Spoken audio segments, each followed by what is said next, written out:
The Reformed Gamers is brought to you 100% independent and ad-free thanks to our dear patrons over on patreon.com/thereformedgamers to get yourself sweet, sweet perks such as uncut early access to the episodes, special episodes of the podcast, and more. Head on over to patreon.com/theformedgamers and consider lending support and joining the herd. Without further ado, let's hop into the show.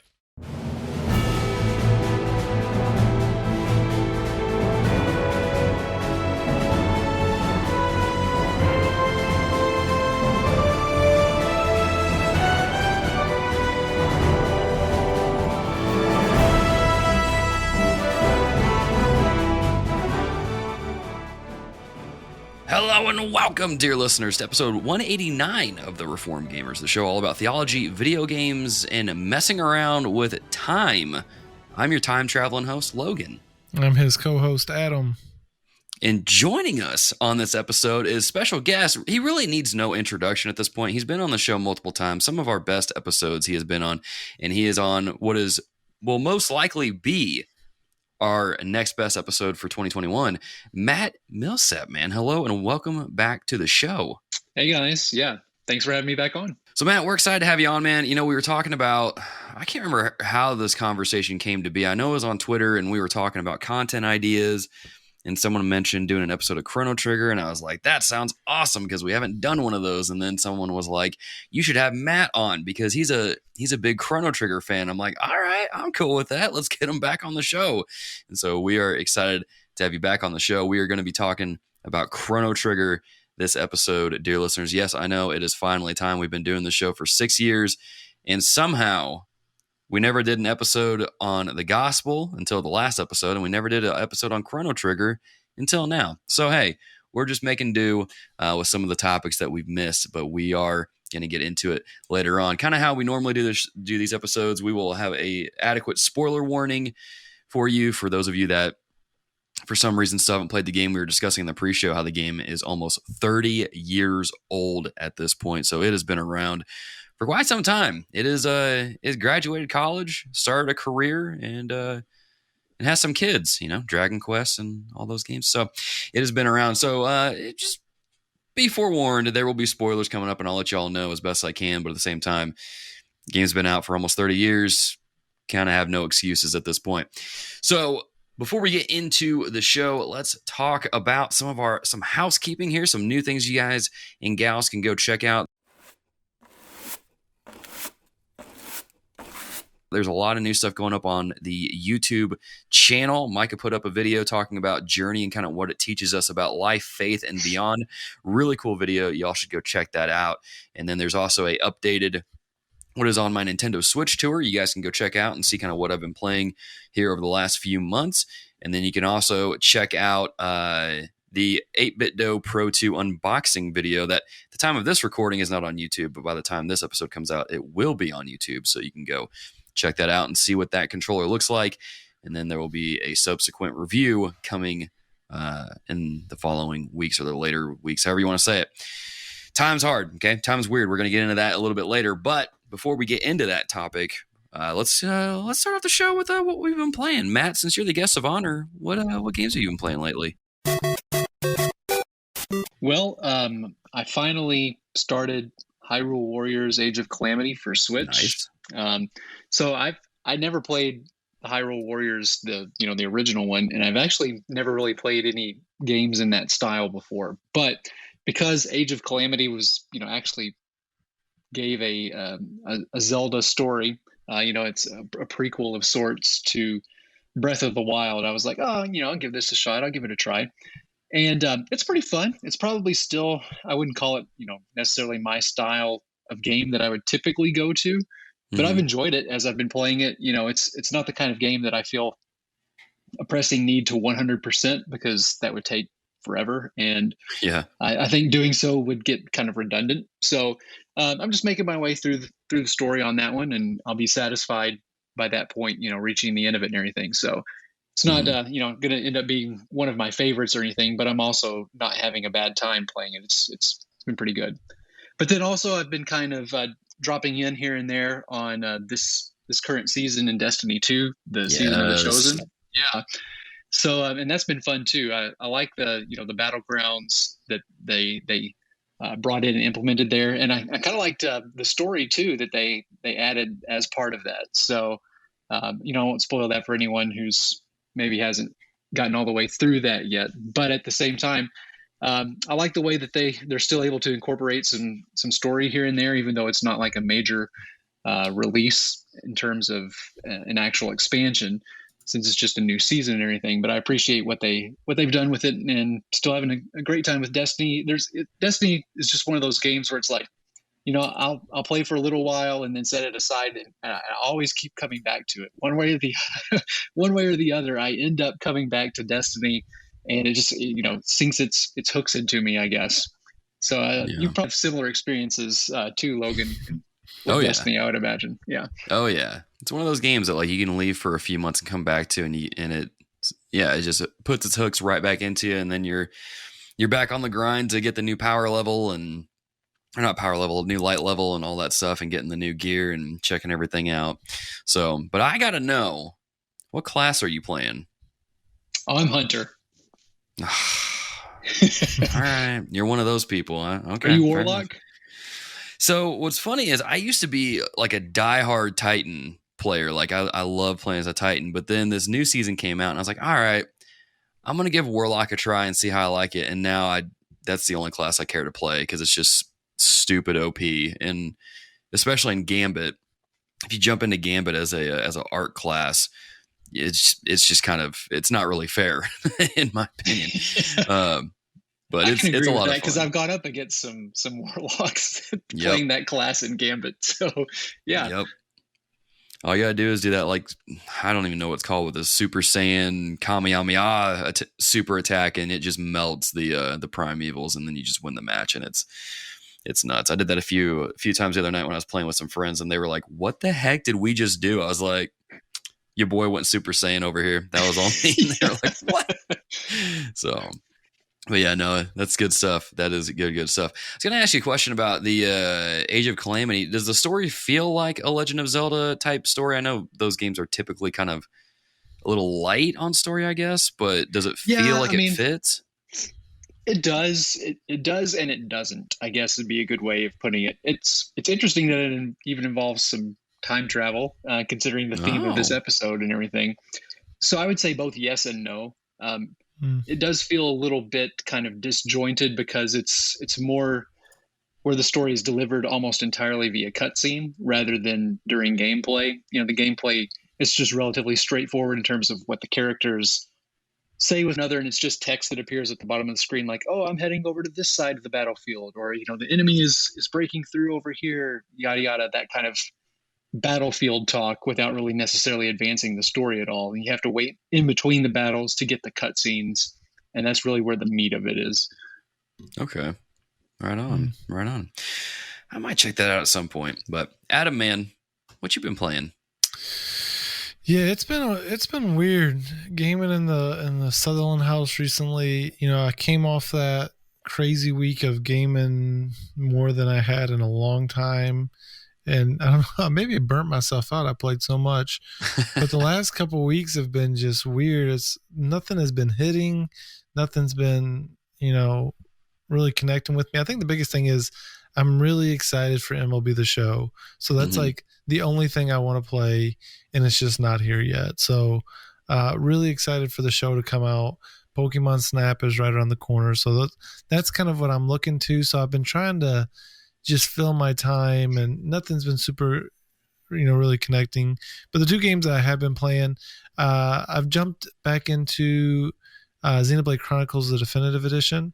Yes. So played the OG back on the 3DS, which is not the ideal way to play that game. I mean, you've got so much going on a small screen, but that was the way that I could play it then, and everybody had said so many good things about it. So got like 90% of the way through the 3DS version, and then I was at a point where I had to grind a bunch, and I'm like, I'm not going to finish this.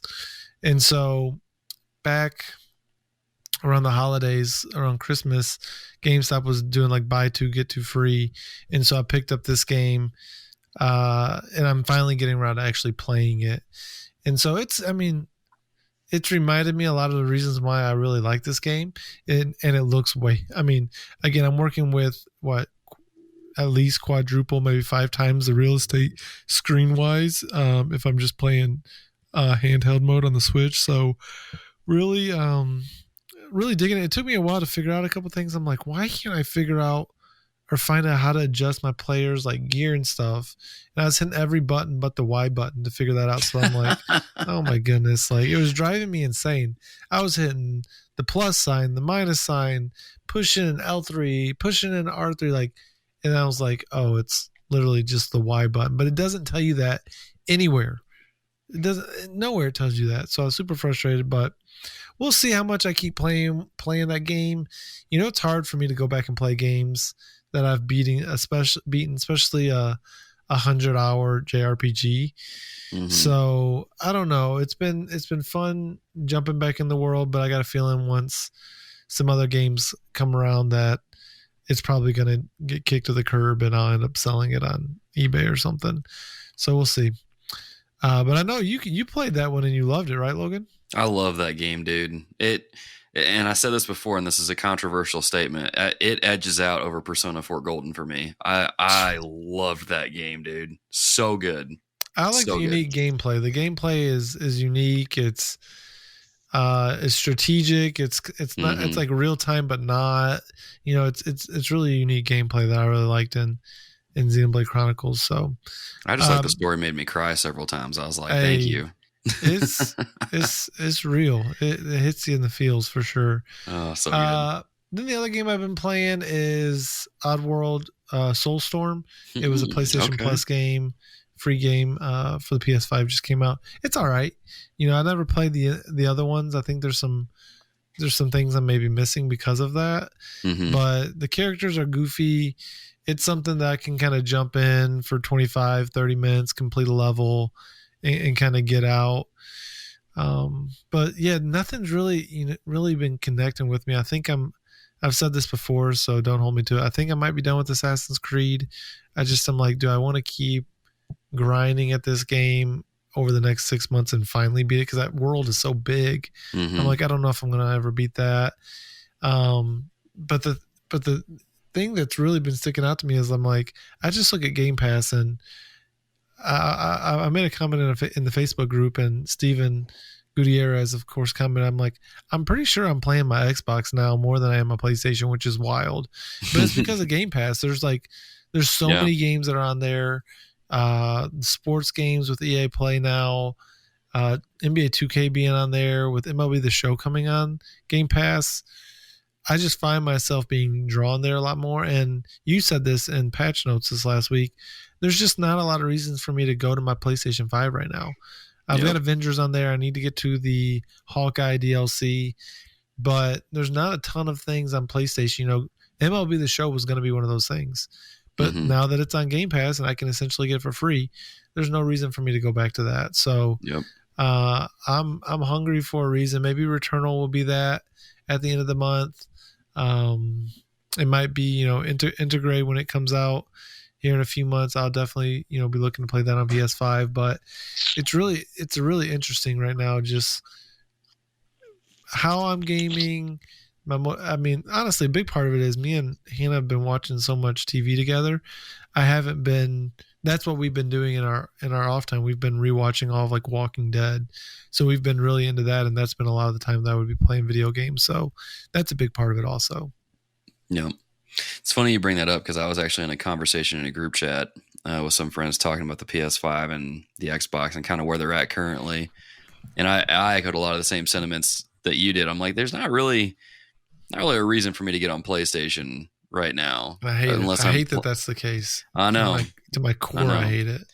But it's like, unless I'm playing Fortnite with my students or Apex or something like that, it's like I'm just gaming more on my Switch or my PC, which is a kind of transition over into what I've been playing. I've been playing Chrono Trigger for this episode. You guys have probably been seeing the tweets and the Instagram posts about it and kind of where I've been so far in the game. So you guys have been able to follow my progress, and it's been kind of fun seeing the interactions and the reactions on Twitter, and just kind of seeing the different people that we get to engage with and stuff based on that.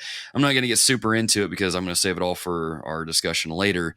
But I will say this much is that with as many times as I have tried to get into this game and enjoy it, it seems like it's finally starting to click with me a little bit as I'm playing it on my PC here and enjoying it. So I don't know if my PC has something to do with that, but it's just, it's finally clicking, and I'll get into that a little bit later. And then, of course, I've been putting more time into Monster Hunter Rise because that's really about the only game I care to play anymore. Is just, the game's just so stupid good. And what was it? There's this podcast that we interacted with on Instagram. I think it's called Level Playing Field. One of their hosts was kind of talking the game up, and I'm just like, let's just get on Instagram Live for like 30 minutes and just gush over this game and how good it is. I'm just going to say right now, Monster Hunter Rise is my game of the year so far, and that's prone to change throughout the year because that's how it works when new games come out and you change your mind. People were giving me a hard time last year because it's like, oh man, Logan changed his game of the year every month. It's like, yeah, a new game was coming out every month. So I'm sure that'll change when Resident Evil Village comes out. But for right now, Monster Hunter Rise is just stupid good. I got to play with Josh from the Nintendo Nostalgia podcast, and we got to take down a few monsters and do some rampage hunts. And man, that game is just so good. Even with the online capabilities, it's still buttery smooth, and it just runs really well. And it's such a good game. It is such a good game. I highly recommend it if you have a Nintendo Switch, or if you prefer to play on PC. It is coming to PC next year, so you can get it then as well. It's a great game. Hey Logan, I have a question about that. Yeah. So when you're talking about playing, online, I know Monster Hunter Rises, you're playing it online with other people, going on hunts together and stuff like that. Considering Switch's, online capabilities and communication are kind of limited and somewhat wanting, are most people using like Discord servers for that, or what's the main way that you're using to communicate with other players? Yeah, so I pretty much primarily use Discord. That's kind of what I've used for every Switch game that I've played. I don't even use I don't think their app is very it's decent, but it's just like the way that you use it just feels clunky and kind of cumbersome, so I don't even bother with it personally. So I just stick with Discord because just about everybody has Discord. But in the game, I know you can do different like emotes. It has like preset sayings that you can map to different things. And then, I mentioned the emotes. So you have that kind of like what you would do in Destiny. If someone doesn't have a mic, you would just use your emotes or kind of like shoot at something to direct someone to a certain spot. So you could do that. So yeah, it's a little wonky. It's not ideal, but it is serviceable. I guess I could call it that. Yeah, okay. I was just curious. Yeah. Yeah. So it's fun, though. It's kind of fun when you finish a hunt with some randos and then y'all are just flexing in front of the monster and it's getting pictures. So it's pretty fun. It's pretty fun. But one of the cool things with it, too, though, is like, this is a good thing to point out. When you're playing Monster Hunter with just random people, even friends, when you get knocked down or stunned or poisoned or something like that, your character automatically shouts that and it appears on everyone's screen. And so they can come over and help you with whatever it is if they need to, or if you get knocked out or what they call fainted, then it'll send a message out to all of the people in the team and they'll know. So it's got some cool things that are put in that I think were in the last few Monster Hunter games, to where it makes playing with random people without microphones or anything not as I don't know what the correct term is, but it's not as like you're more aware of certain things because of the things that they put into the game. So it's very well built, at least in my opinion. So yeah, but yeah, Monster Hunter Rise, so good, yeah, so cool. good. But yeah. So let's switch gears here. Let's talk about what have we been reading. Matt, let's kick it back to you, man. What have you been reading lately? Well, one book in particular, since I have some teens in my house, Age of Opportunity, A Biblical Guide to Parenting Teens by Paul David Tripp. So I'm sure you guys are probably familiar with him, and a lot of the listeners probably are too. Oh, yeah. And so this is actually an older book of his, but it's one that was recommended to my wife and I by some friends. And it's just been really helpful. Just brief overview of it. It's more or less kind of trying to view the teen years, because typically the narrative goes whenever kids reach the teen years, like, oh, it's going to be so hard parenting teenagers, and they're going to be moody and, hormonal and emotional all the time. And, going to have all these problems with them and stuff like that. Well, Paul David Tripp, he kind of tries to flip that narrative on its head a little bit and saying, what if you looked at the teen years as an opportunity and a true opportunity that the Lord has given you to help shape the hearts and the minds of your teens, and to try to use them or for their lives to be a way to kind of help shape you as well, in terms of drawing you closer to the Lord, improving your relationship with Him, teaching you new things about your relationship with God that you might not have perceived before. And just kind of taking those challenges, because it's not that he's not saying that the teen years aren't going to be filled with some challenges, because of course they are. That's just the way that teen years are. But it's more of sort of shifting your mindset in terms of how the Lord might be using those as an opportunity, rather than something feeling like you have to try to overcome it, if that makes sense, with your teenagers. So that's one book that I've been reading, and I know I didn't list this earlier whenever we were planning for the show and everything, but a second book that I've started that I'll just mention here briefly too is Ask Iwata. And so it's a book that was put together of different words. The subtitle of it is Words of Wisdom from Satoru Iwata, Nintendo's legendary CEO. So I'm sure you guys and a lot of the listeners are familiar with Satoru Iwata before he passed away, the longtime CEO of Nintendo, and probably even remembered some Ask Iwata sessions that Nintendo posted to YouTube and things like that. But it's just kind of a collection of different interviews that he's had along the way, and just kind of like some words of wisdom from him, not all necessarily related to gaming, but some of them, and the games industry and everything. I haven't gotten that far into it yet, but it's been an enjoyable read so far. So if you're kind of wanting to get more in depth in terms of what Iwata was like, and kind of glean some insights from him and his leadership at Nintendo, then I highly recommend checking that out. That's funny that you bring that up, because I saw that someone had posted about it in the Facebook group shortly before we started recording, and I was like, I didn't even know that was a thing, but I'll check out what Iwata says about life. So I actually downloaded it onto my Kindle before we recorded the show. So I'm excited that it's good, and I'm excited to get into it. So, Adam, what about you, man? What have you been getting into? Yeah, I've been bouncing around. I think I've mentioned this some over the last couple of episodes. Just got my head in a couple different books, along with the Bible, of course. And so, but the book that as I was thinking about this, kind of the thing I wanted to highlight. So we're reading a book as a team of pastors called Replanted: Faith-Based Support for Foster and Adoptive Parents, by Jen Ranter Hook, I think is the author. And there's a couple other authors that co-author with her. And it's been a really, really good book. It's approaching some things differently than I've normally approached it. There's a lot more of the mental health side that in therapy, and some of the different things coming out in the book that I haven't read in some of the other adoption books. Now, granted, a lot of the other books that I have read have also been a lot more theologically focused. I think Adopted for Life, some of Reframing Foster Care, Gospel for Life series on adoption. Those are a lot more theological, philosophical more than practical. So all that to say, really interesting, the chapter we read this last week on kind of the information side, and they were speaking a lot to some of the different mental health struggles that some kids, again, not guaranteed that every kid coming out of foster care and adoption has these, but some of the different things that can be happening with attachment, what was the other? Attachment and trauma.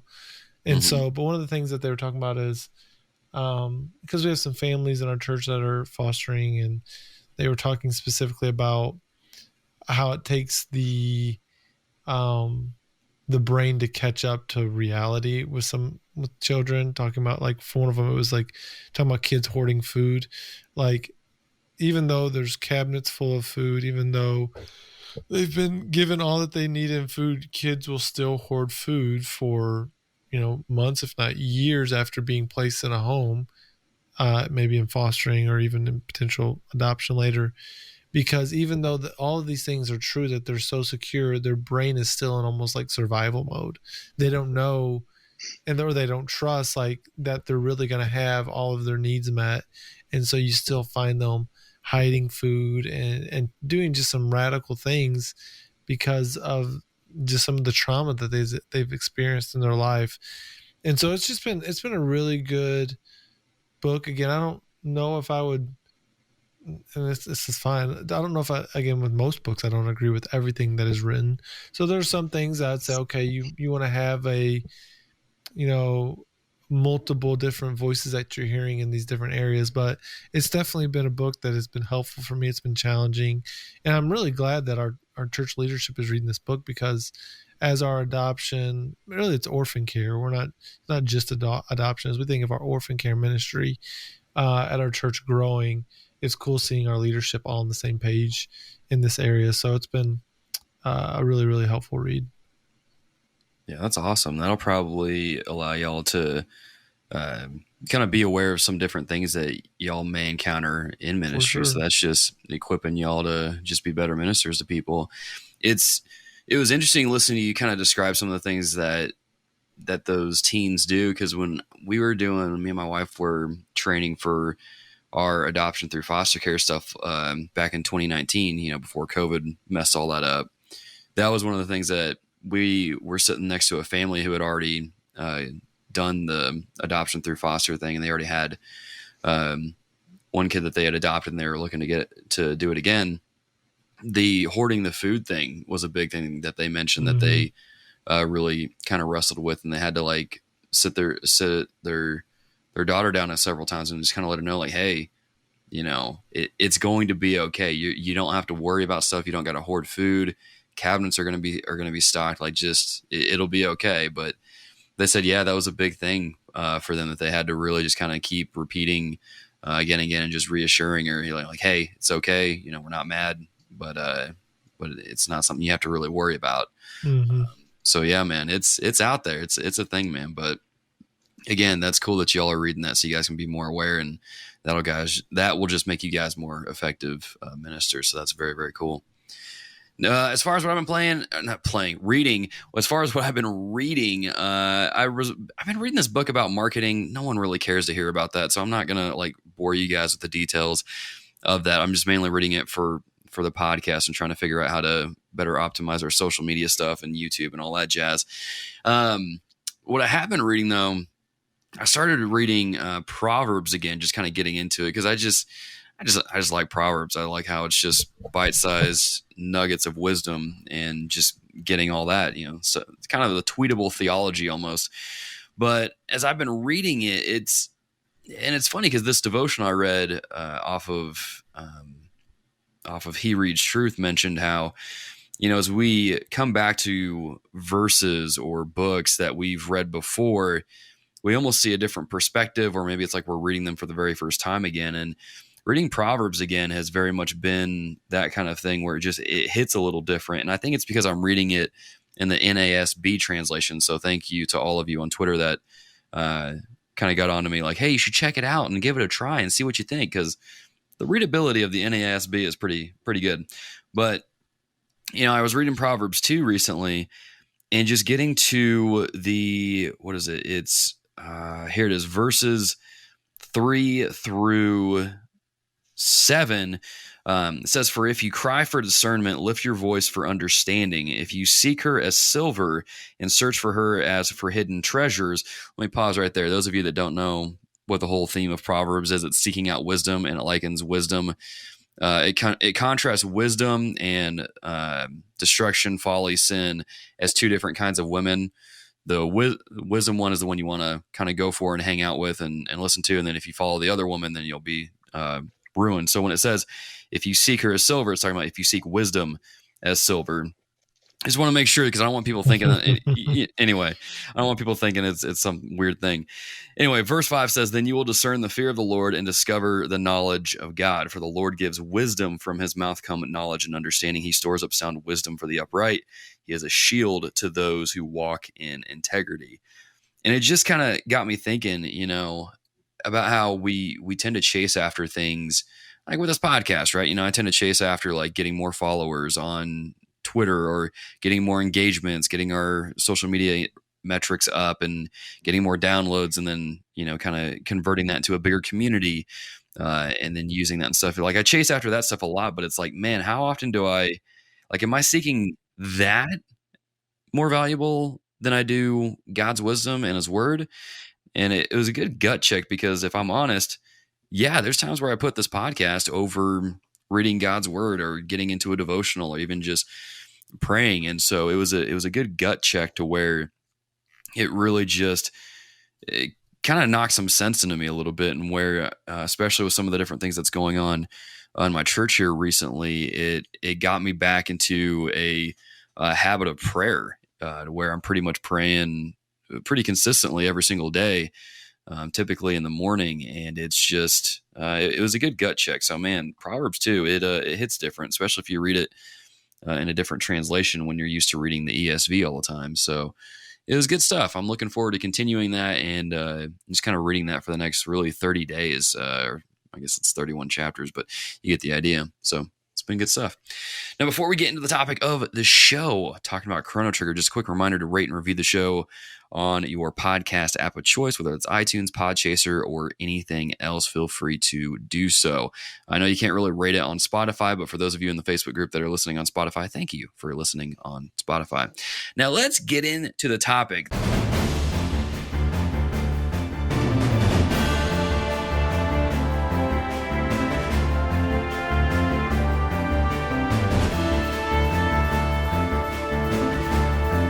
It is once again time for another episode of DPS, Dear Ear Protective Services.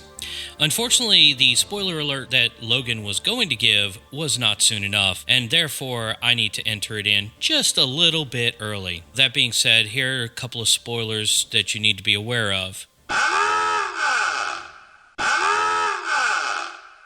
I'm just kidding. Anyway, let's get back to the show. The one game that we should have done probably in the first year of this show, but like we always do, we well, I guess, you know what? No, it's the what's that thing that Gandalf says? Wizard is never late or early; he arrives precisely when he intends to. That's kind of how it is with this episode.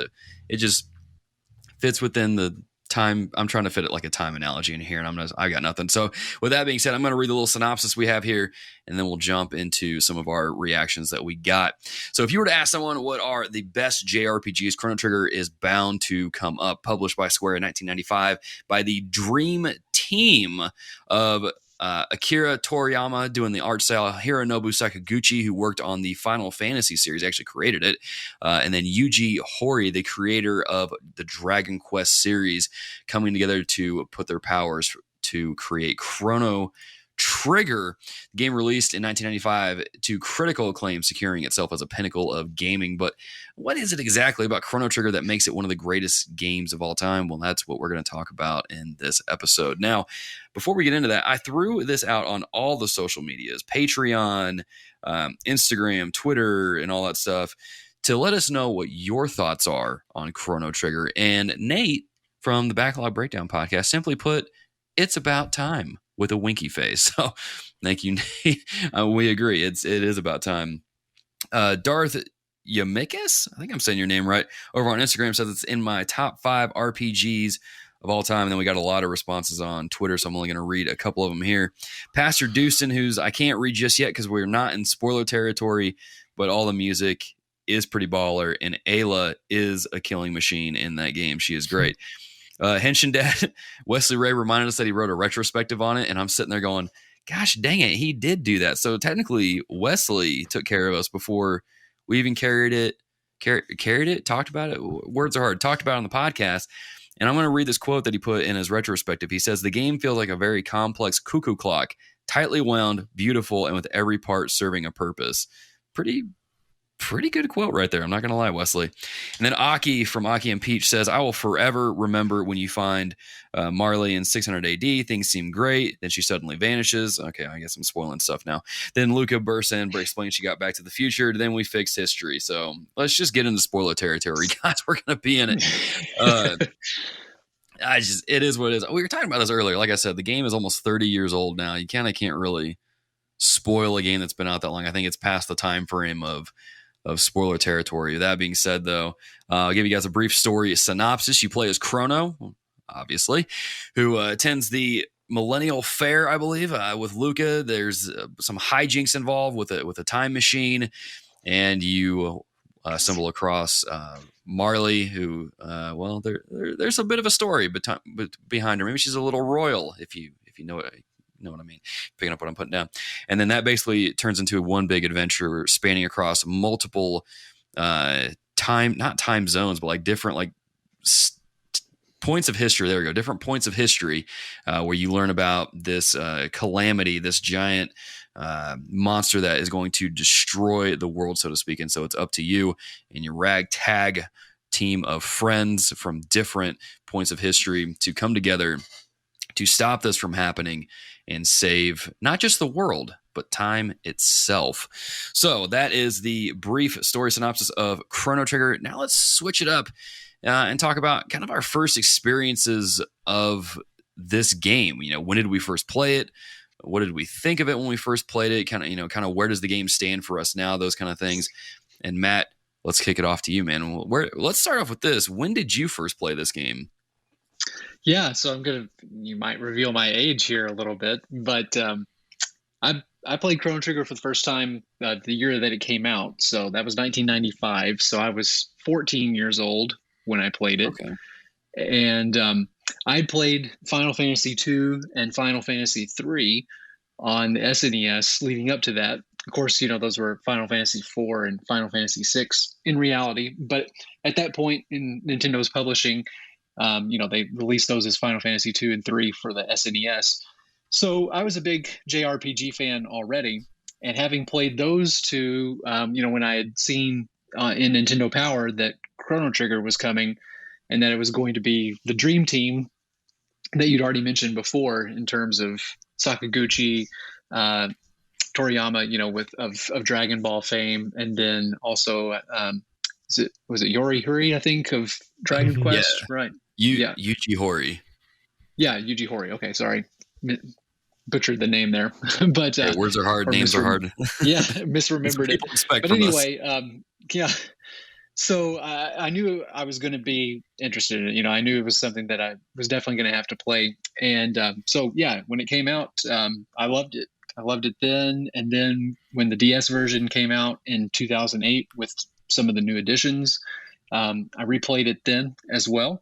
But even now, from 2008 to now, so that was 13 years ago. So it's been 13 years since I've actually last played it. But it is still, at least from playing it as a kid as well as playing it again 13 years ago, I do think it still holds up as one of the greatest RPGs of all time. And whenever you go online and you look up, you just go into Google and search greatest RPGs of all time, you're going to find it near the top of any list. And it's just that kind of a game. I mean, it's universally acknowledged amongst RPG fans as one of the pinnacle experiences that there is. And I think that it holds up. It's not just nostalgia talking there. It's actually something that if you were to sit down and play it today, you'd find some things in it that are dated, of course.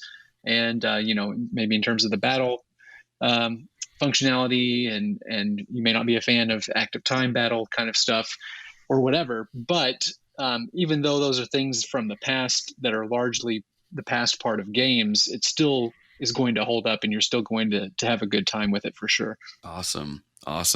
So it sounds like then when you first played it, like you really just enjoyed it then. Like it was just like you were just kind of I'll get into my experience here a little bit, but it seems like you didn't really have any hurdles in enjoying the game. Well, right. No. And I mean, some of that comes from the limitations of the SNES.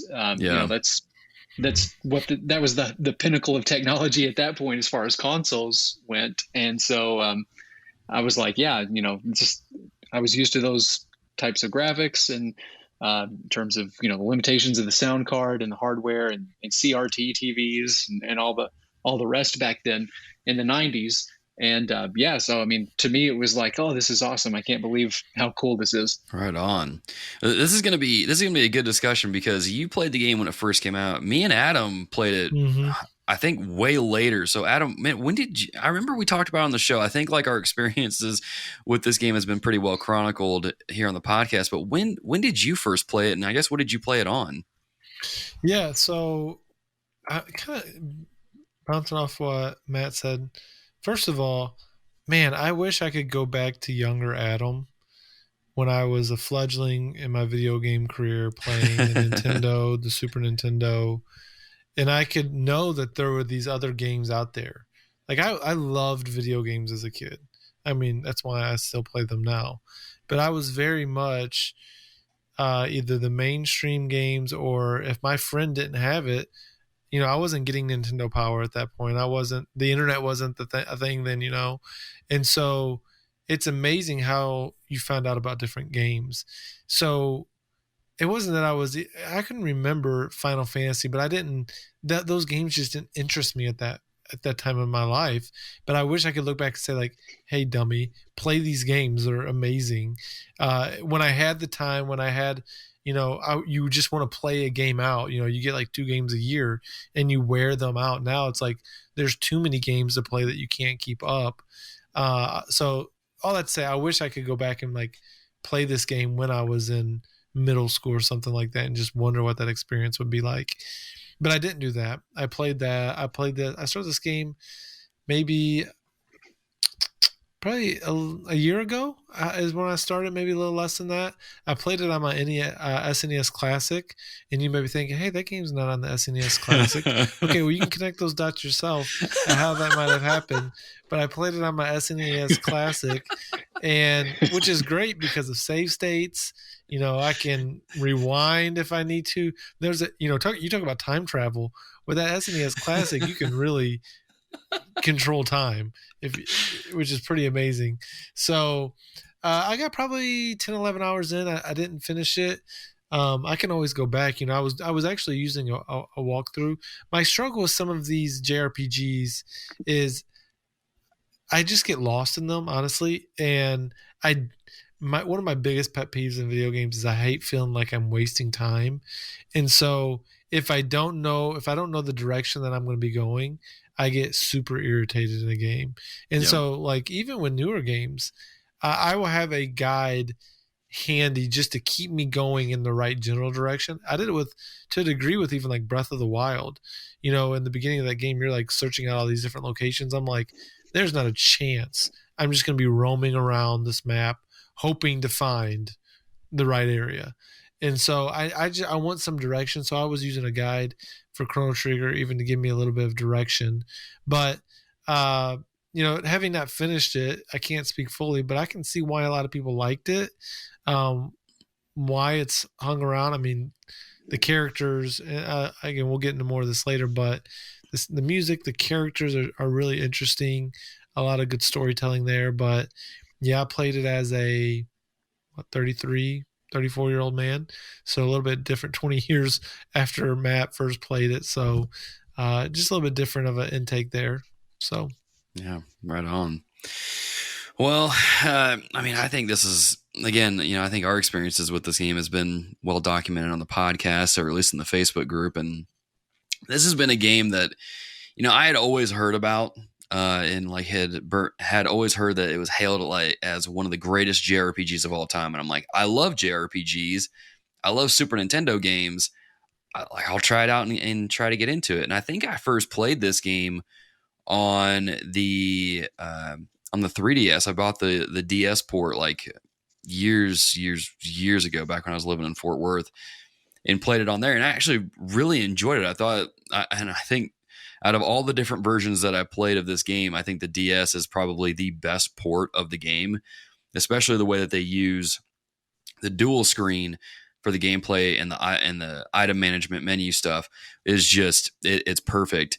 And I really remember playing it then and kind of having some of the same things that you had, Adam. Like I was really enjoying it, and I love ATB as a combat, the active time battle, where you have your meter charging up, and then once it's full, you can actually do an attack. You saw that later in the Final Fantasy VII game and those, and I just love that combat. There's enough anxiety there that it gives you while you're playing it to like stress you out just a little bit, but at the same time, it doesn't feel like it's overwhelming to where you're going to panic and just like quit playing it. So I always have enjoyed active time battle as a combat mechanic kind of thing.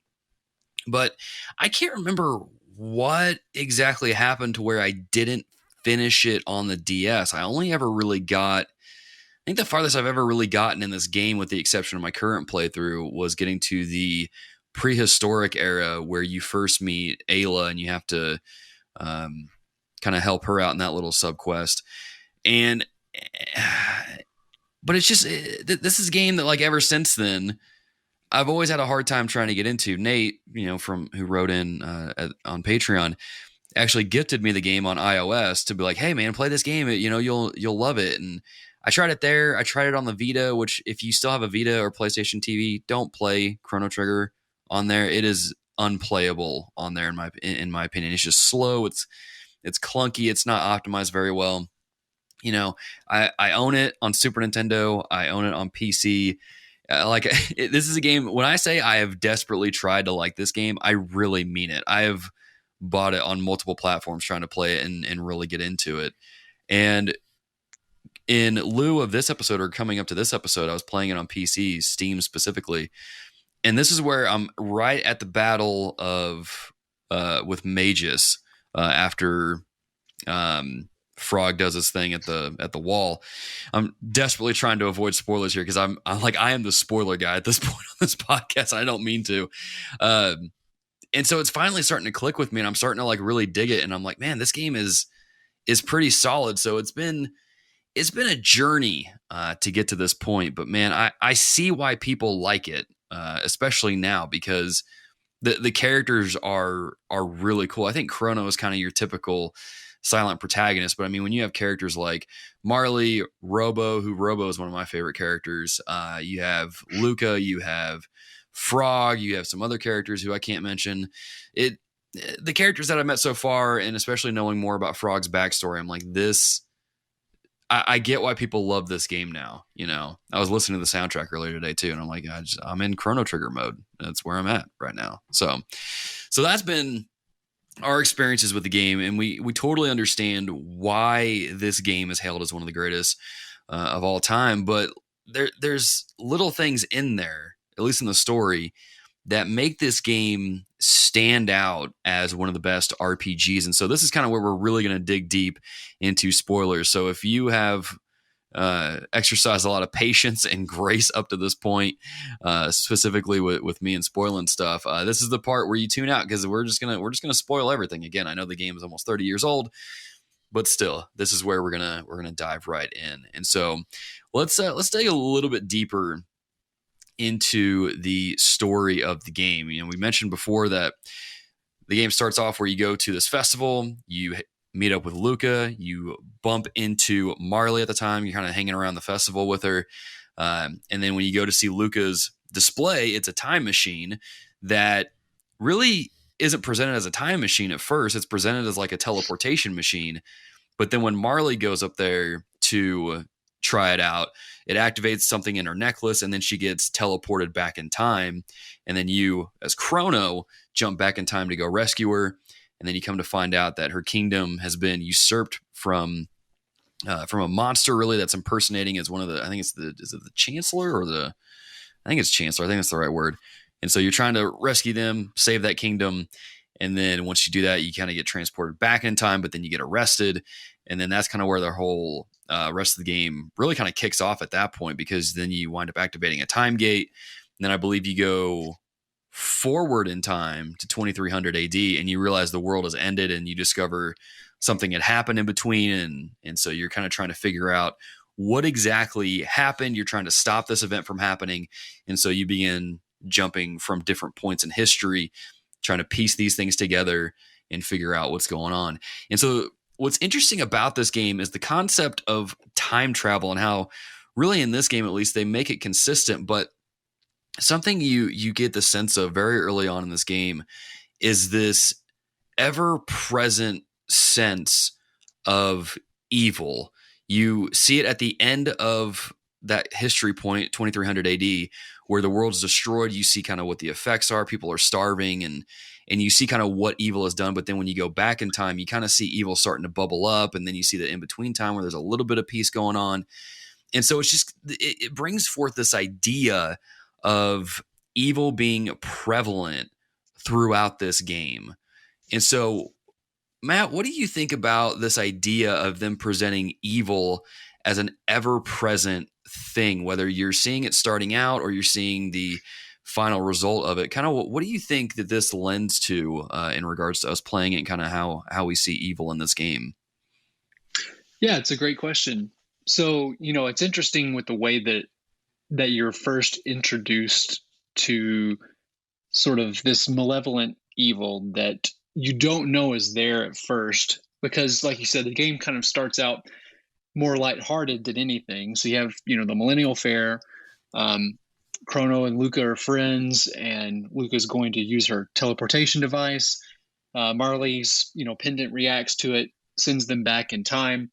And then whenever they're having to escape the point from being back in time, they ultimately, with that chain of events, get transported into the future, as you described. It's not until you see what the future is going to ultimately end up becoming, and you see sort of this devastation that has taken place, that you're like, oh, wow, there's something major going on here beyond this just being a simple story, if you want to call it that, simple, of these three characters and the way that they interacted during this initial sort of time travel phase, which is kind of setting up what's coming.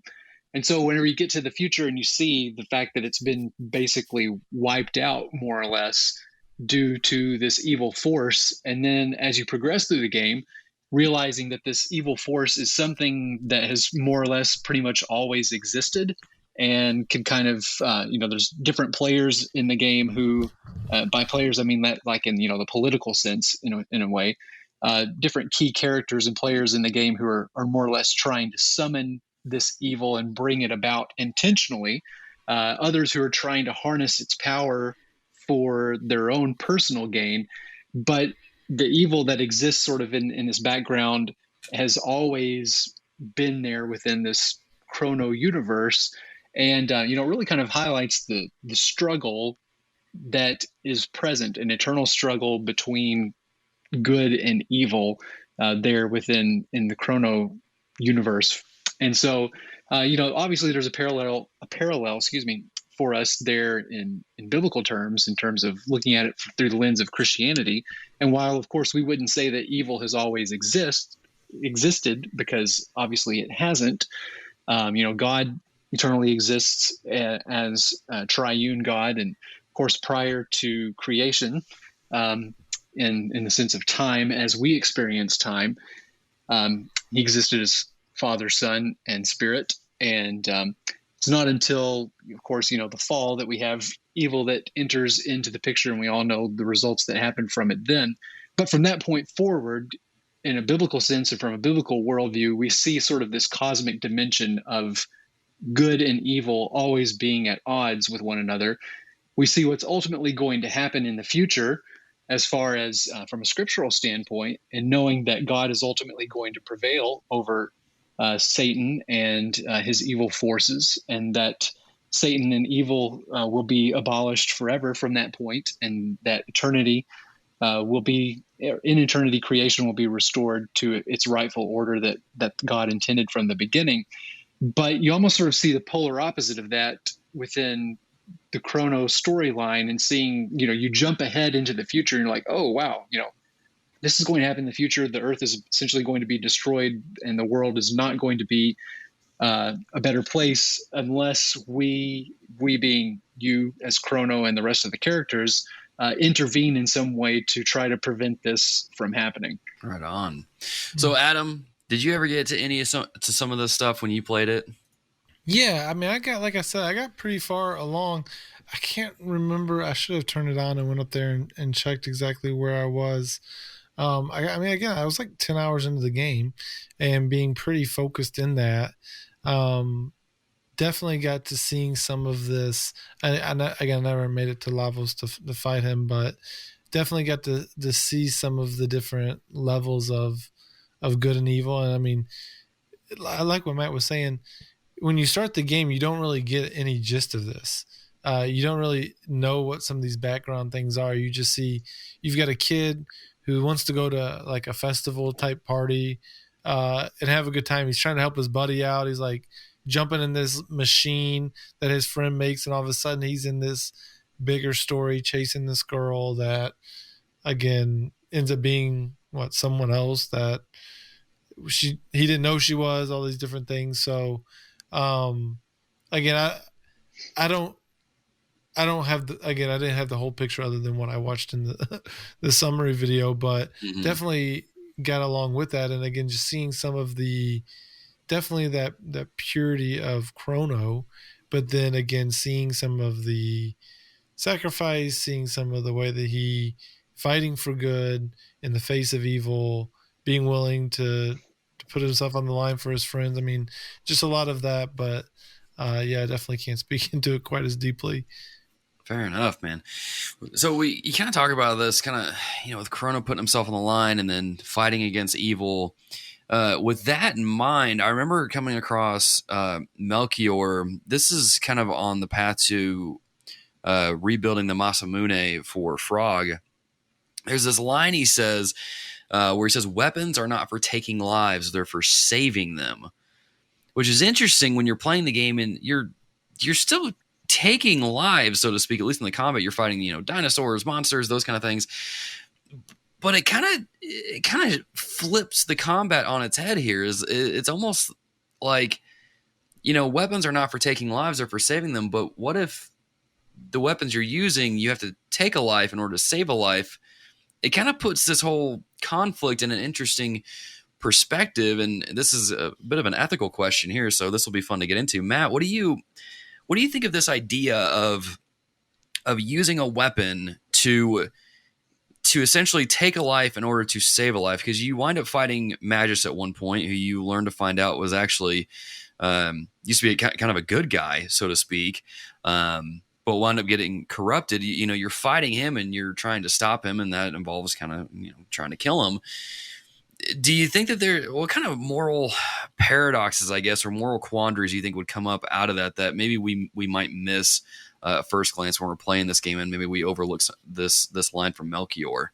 Yeah, it's an interesting way that Melchior frames that, because, of course, in one way you can look at it with weapons being used to kill, and in his sense of weapons being used to save, but it presupposes the existence of evil, and it presupposes the need for the use of weapons. And so, even though in Chrono's universe, the universe of the game, we don't have a very clear depiction in terms of the origins of evil or even humanity's role in that, there's still nonetheless the presupposition present that the world is not as it needs to be, hence for the need to have weapons being a necessary evil, as it were, in terms of it being a fallen world. And of course, we see similar circumstances for ourselves here in the real world. We have weapons that exist, and weapons that are even, more powerful than what, say, normal citizens have access to, major weapons of warfare that are used for the express purpose of killing, but at the same time are also used to prevent loss of life. And so, even something's as going as high level as nuclear warheads, and in terms of the way that plays out in mutually assured destruction, right, between the major powers.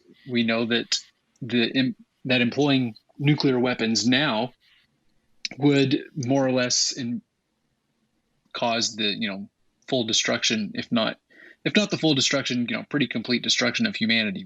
We basically blow each other off the face of the earth. And so nobody wants to use them, right? Because if one side uses them and the other side uses theirs, everyone's going to die. But at the same time, neither side is willing to give them up. And the reason they're not willing to give them up is, of course, because there's an assumption there on the part that the other side might use theirs for nefarious purposes. Yeah. So, there's a sense in which weapons and maintaining weapons is necessary. And I think that's the idea behind Melchior's comment there, in terms of taking something that's used to kill, yes, but elevating it to a higher purpose whenever it's being actually used to save instead. Much in the same way that's like, if you were needing to defend yourself or your family against someone who was intent on killing a family member, or yourself, even just in terms of self-defense using a weapon. Yeah, of course you don't want to have to kill someone, but if you have to kill someone in order to protect yourself and your family, then you're justified in doing so in a fallen world when there's no other option. And using a weapon for that purpose does not, somehow morally implicate you in the act whenever you're doing so justifiably. That's good. Let me add this, and this isn't anything deep, but when Frog shows up, that's when the game like took off for me. Like the storytelling, and as Matt's talking and as I'm thinking through the game, there's so many of the like what like moments that pop up, like a character is all of a sudden like someone else, or in a different timeline with someone else. Like you see that throughout the I don't know if you guys have seen Frozen 2, but there's the point where Olaf is telling, again, I've got a 3-year-old who loves to watch movies, and I watched it anyways. So there's a point where Olaf is like telling the story of what happened in the first one, and you have like the Imperial Guard who's like sucked in, and then all of a sudden he's like, but he ended up being the bad guy. He's like, what? Like, I feel like that was me multiple times as I was playing through this game. It's like this guy is all of a sudden this guy, and I'm just like, what is happening? Like the way that they would bring some of those plot twists. Again, I can only imagine having played this game, if I had played this game when I was younger, like this stuff would have blown my mind. So while now as gaming has matured, maybe in some ways, I feel like we get a lot of that in storytelling, but maybe I'm wrong in this, but I feel like I can totally understand where if someone played this back in the day when it was only on SNES, and again, just as a young gamer, where this would be one of your favorite games ever because of what they're doing with all of this storytelling which is pretty amazing for its time. It's not Mario trying to save the princess. It's not a platformer. You're getting huge storytelling in this game, and they do an amazing job with it. Yeah, I agree with you on that, Adam. And honestly, I mean, when it comes to gaming, I'd been playing games ever since I was, 7 or 8 years old, from the NES onward. And, you have games, like you said, Mario, that are very story light. You just have sort of like a basic bare bones story that motivates you for what you're doing. In this case, got to save Princess Peach or whatever, that type of thing. But it wasn't really until I encountered Final Fantasy II, Final Fantasy III, and Chrono Trigger as a kid in the 90s, playing through those 3 JRPGs in particular, at that point, I really started to see the potential that video games had as a storytelling medium. Because, looking back on it now, like you said, it does seem very limited in terms of what they were able to do. And video game storytelling has definitely matured since that point. But considering the technological limitations that they had at the time, what they were able to accomplish with that in being able to tell a compelling story is still, a very impressive feat when you think about it. And for someone like me in my formative years, as an early teen in the 90s, it was just mind blowing to me at the time that they were able to tell a story, a good story at that, and tell it so well using video games as the medium for it. And it blew my mind as to what the future, might hold. And of course, I've been nothing but impressed ever since that point, and still playing games now to this day. Yeah, and that's kind of the thing about this game. I didn't really understand this at the time when I first started playing it, but kind of going back and really examining the game and really seeing kind of what it was doing, and putting my mindset in the context of like this game came out in 1995. If you play it now, it's kind of easy to overlook a lot of the things that it really kind of broke some ground on. But if you put your mindset in the night of like 1995, it's like this game was really pretty revolutionary. I mean, the ATB system was pretty new. Then you have the storytelling and some of the stuff that you really get into, especially in regards to Frog's character. It's funny, we did a collaboration video on YouTube with different Christian content creators, and something that Aki from Aki and Peach had pointed out was Frog's character. You know, he resonated really or related to that character a lot because Frog was bullied, and I remember not getting very far in the game. I'm like, Frog wasn't bullied, like he's the one beating people up. But then when you learn his backstory, you learn that Frog was really, oh man, why am I blanking on his name? I think it's Glenn was his human name. Yeah, Glenn.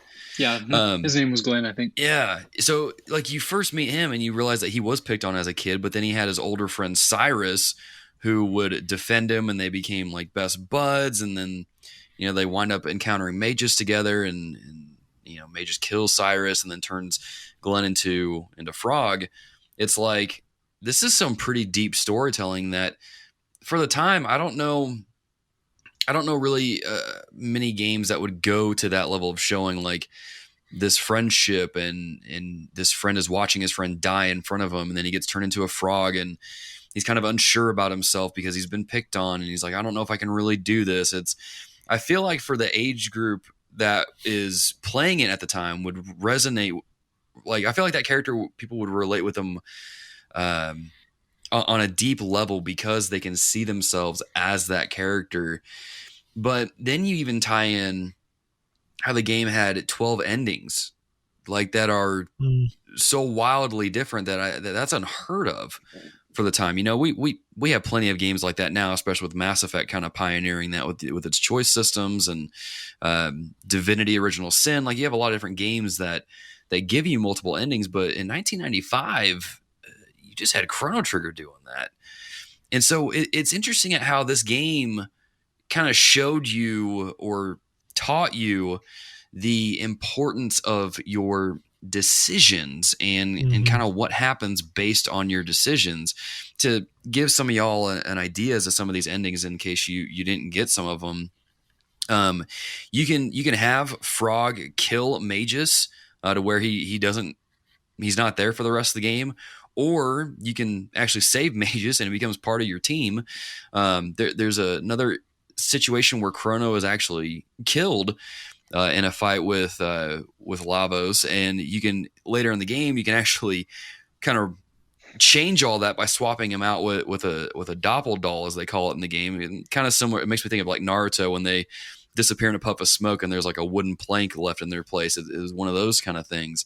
But like, depending on what you do in the game, it determines kind of what your ending is and kind of how the rest of the game plays out. And so I guess my question for you guys then is, like, in 1995, do you guys think that this game had an impact in showing people the weight of their decisions, or do you think this might have been something that was missed? And I guess what's something that we can take away from that now? Matt, let's kick that to you first. Yeah, I'd say it's pretty revolutionary for its time at that point, especially and not just strictly even the endings themselves, because considering the game's storyline revolves around time travel, I thought it was really ingenious at the time, and really still think it is, considering that I didn't know of many games doing this prior to that, if there are any.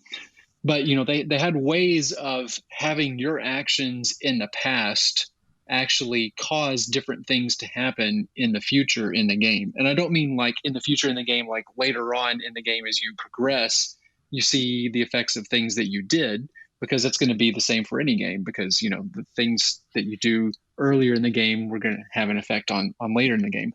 But I'm talking about in terms of the actual timeline of the story itself.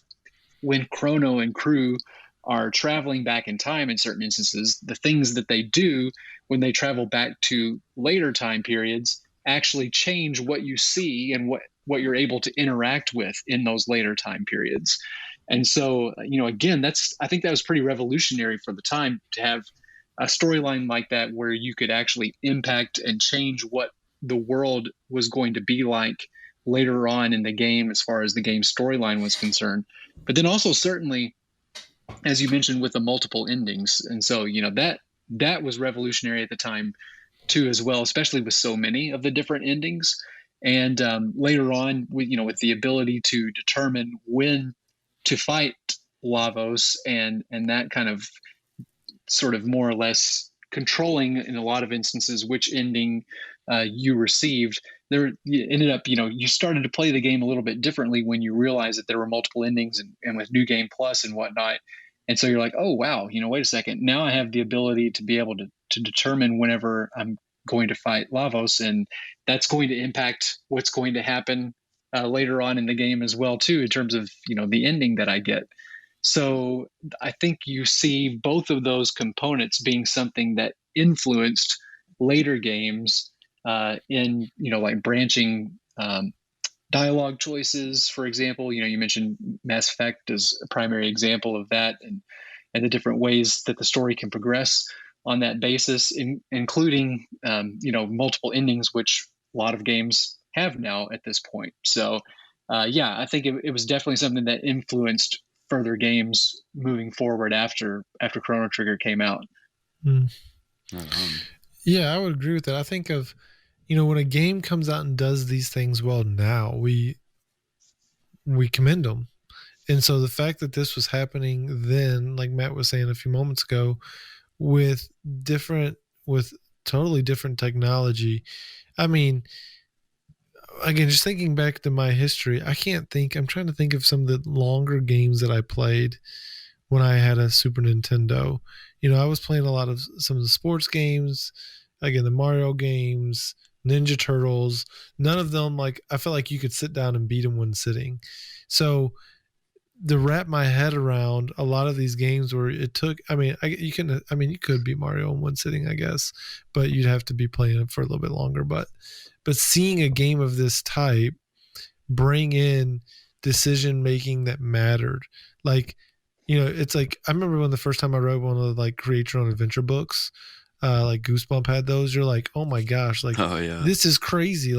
I get to choose how the story goes, and then to get to do that in video games.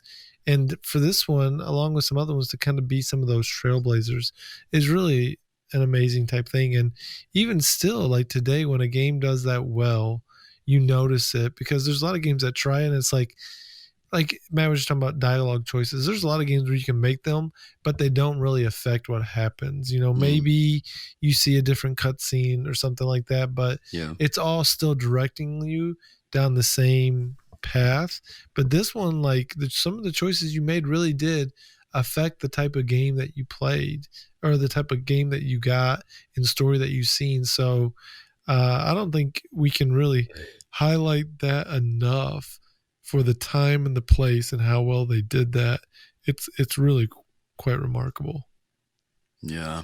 It kind of got me thinking about how, one of my favorite RPGs of all time is Final Fantasy VI. And that game has a few of those in there, but there aren't nearly as many as there are in Chrono Trigger. And it's one of those things that it really kind of, at least for me, helps you craft your own story. And I can imagine people playing this game back in 1995 and, they made a different decision or got to a different ending than their friends did, and they're sharing that in the schoolyard or something. And it just helps you kind of craft your own story that really kind of gives you some ownership over it, and kind of teaches you, that life is all about decisions, and there is no kind of perfect, I guess, way to do it, so to speak.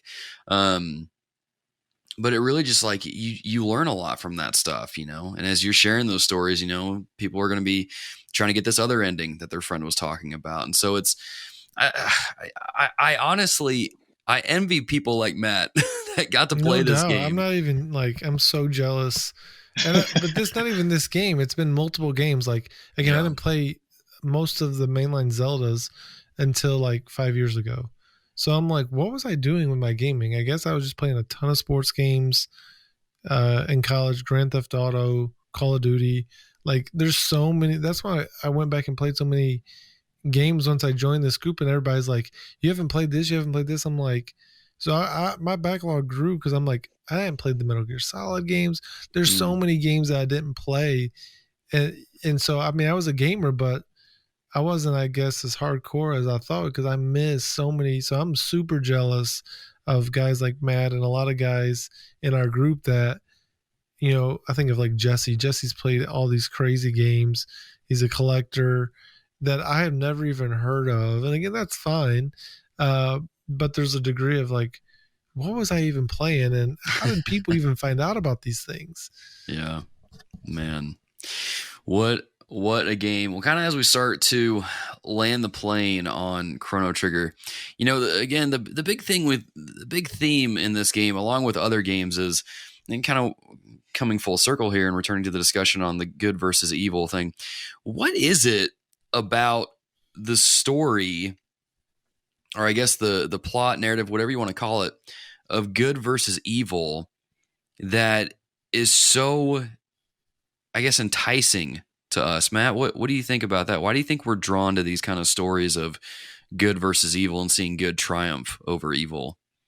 Yeah, I think that's just universal to us as human beings, simply because we're made in God's image. And so, he's written his law upon our hearts.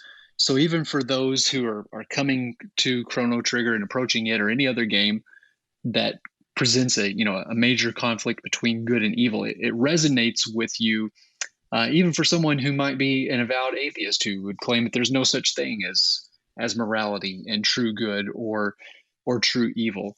They're fighting against their own human nature, in making a claim like that, because they're made in the image of God, and therefore God's truth about himself and about the nature of the universe that he created is written upon their hearts.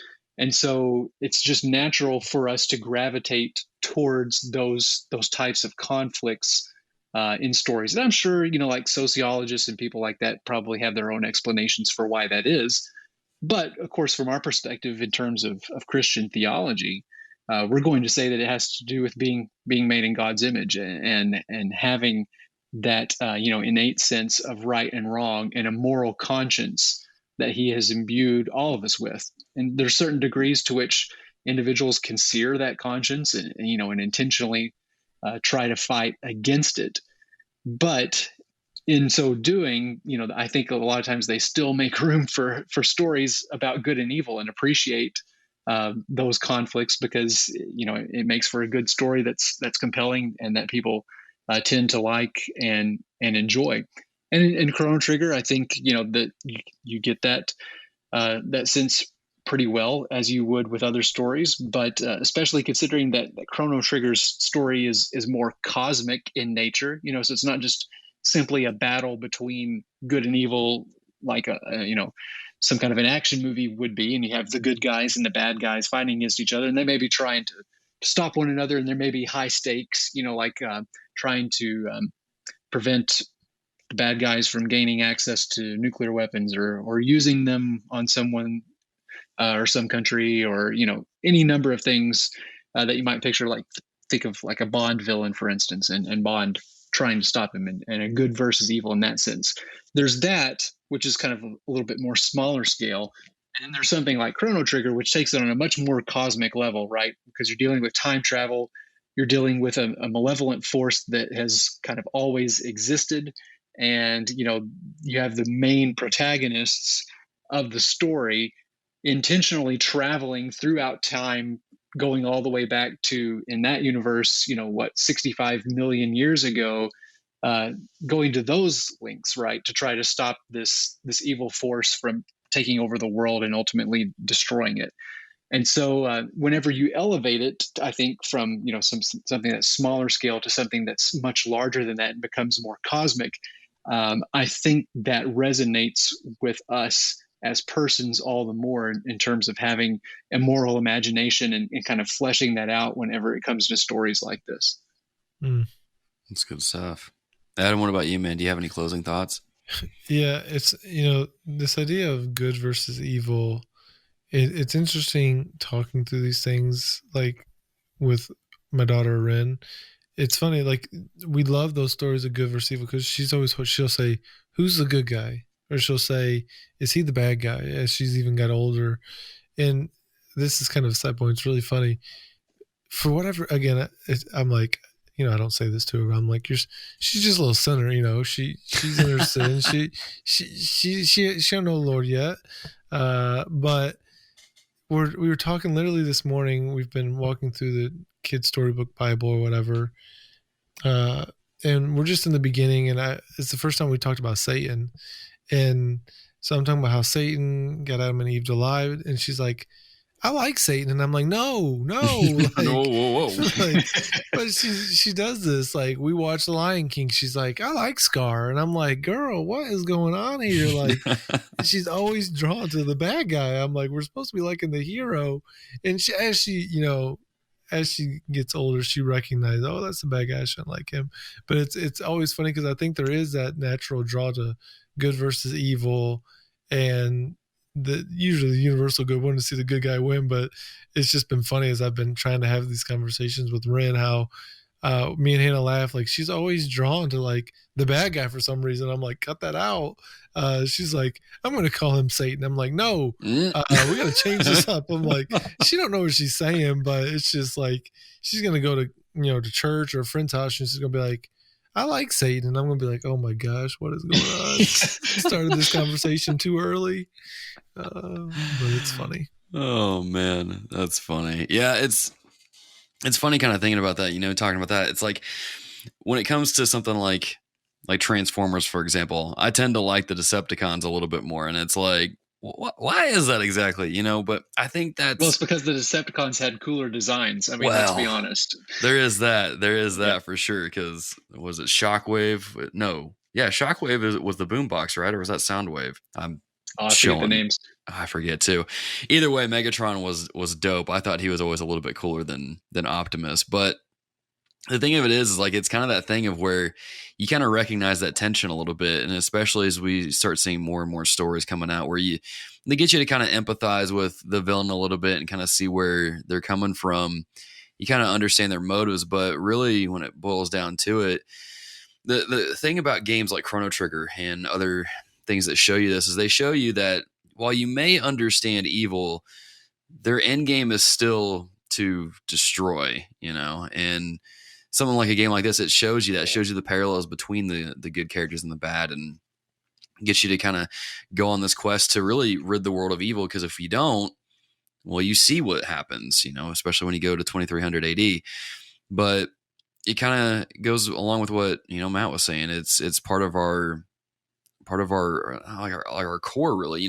We recognize that we're made in the image of God, and God's law is written on our hearts. And so we recognize what is good, but at the same time we struggle with doing good because of our kind of our corrupted being. But, we recognize we have to make war against, evil and put a stop to it. Otherwise it's going to have some pretty nasty outcomes. And I think Chrono Trigger is one of those games that really shows it to you. I just remember going to 23 AD for the first time, and I'm like, this is really jarring, because before the game's super colorful, but now it's like gray and depressing, and it's like, what happened? And so I don't know, the game is interesting at how it portrays these things, and I'm glad that we got to do an episode on it. And so, as we kind of close the book on this episode, I'm thankful for games like Chrono Trigger for showing stories like these and doing it in a creative way that just kind of gets us thinking and gets us talking a little bit.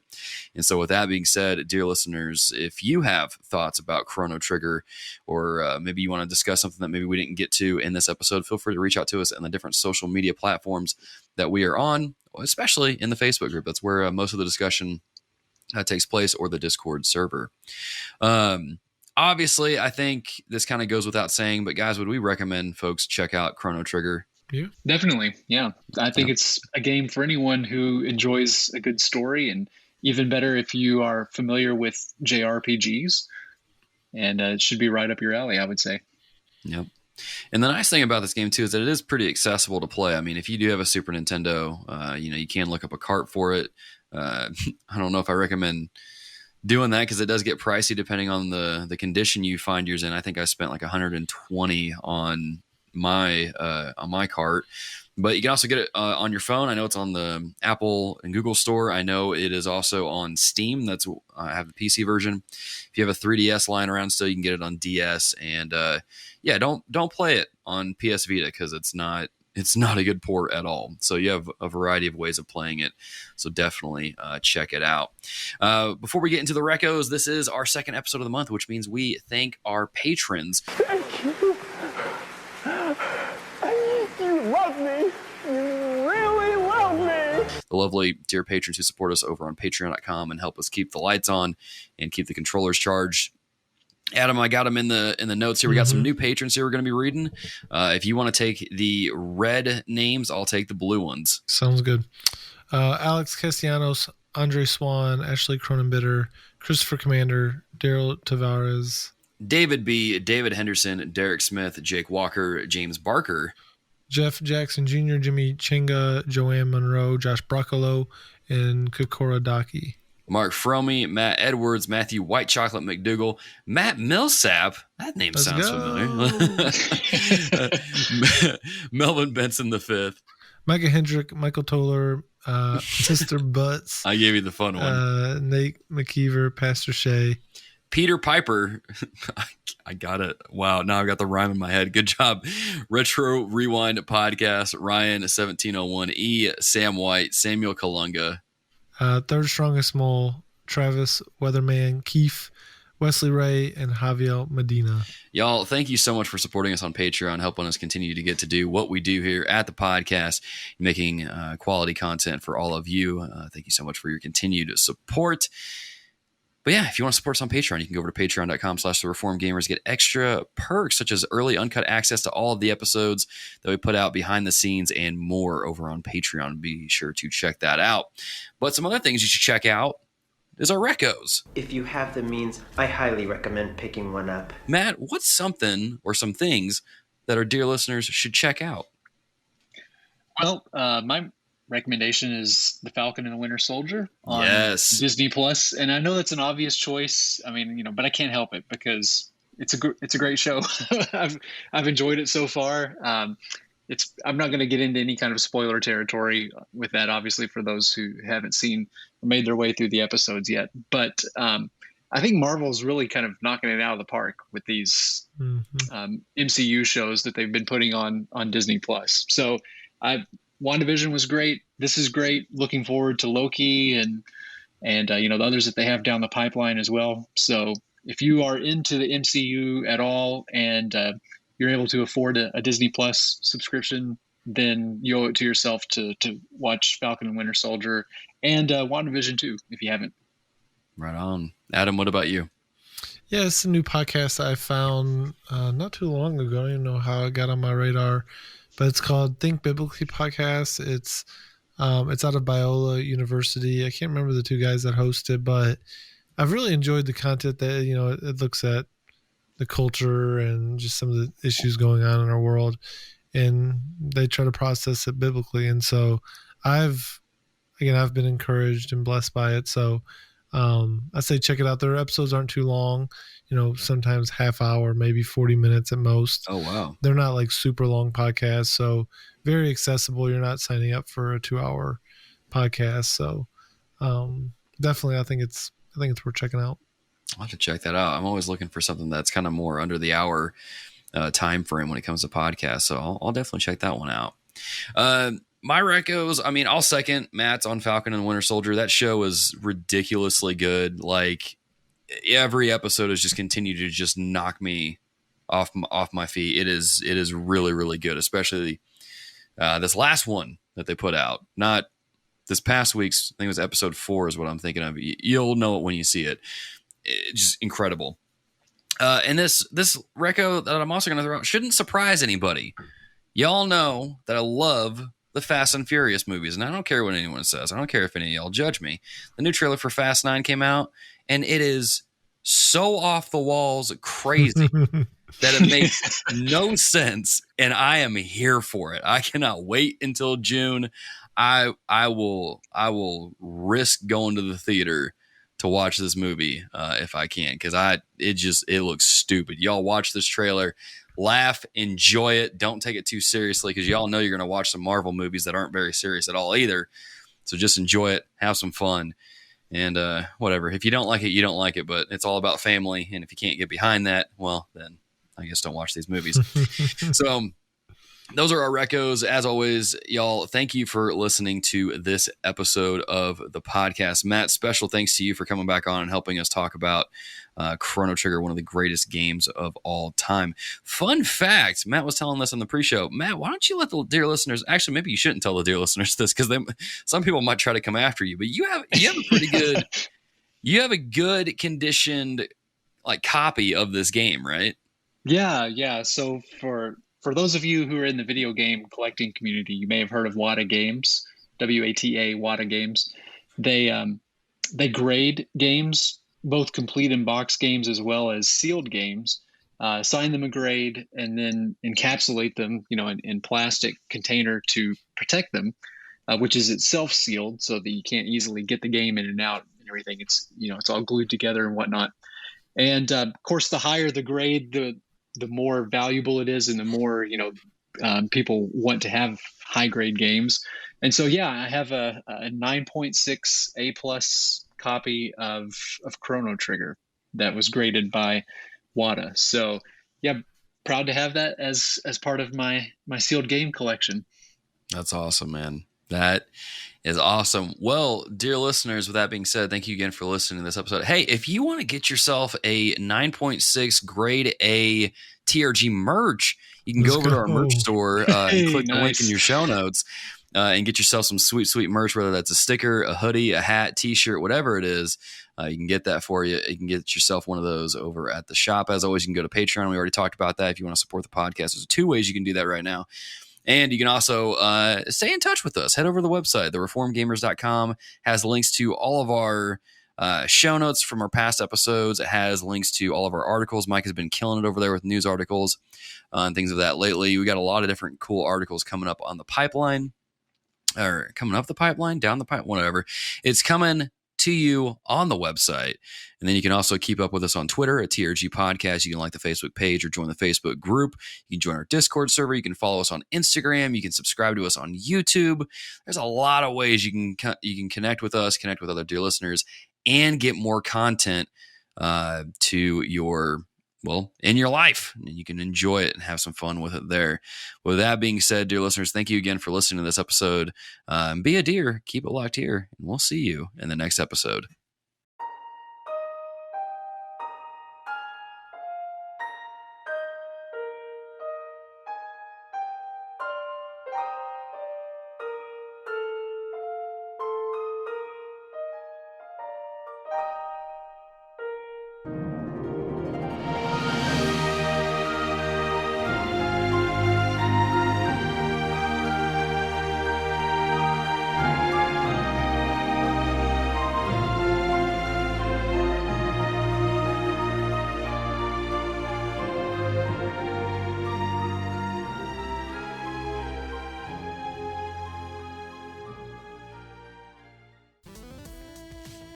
Thanks for tuning in to this episode of The Reformed Gamers, the podcast all about theology and gaming. TRG is edited by Dear Ear Productions, so thank them for the buttery smooth tones in your ear. If you're looking for extra content, head on over to youtube.com/thereformedgamers. The Reformed Gamers is entirely fan-supported over on patreon.com/thereformedgamers by our dear patrons. The following deer are at the producer level or higher and will forever be thanked at the end of each show, as long as their pledge comes through, or we forget to update the audio. Those people are Mr. Butts, Caleb, Alex Castellanos, Pastor Shay, and Wesley Ray. Thank you for your support on patreon.com, keeping our controllers charged, and supporting Logan in his never-ending quest to collect them all. Platinum trophies, that is. So be a dear and keep it locked here. Keep listening. We'll catch you later.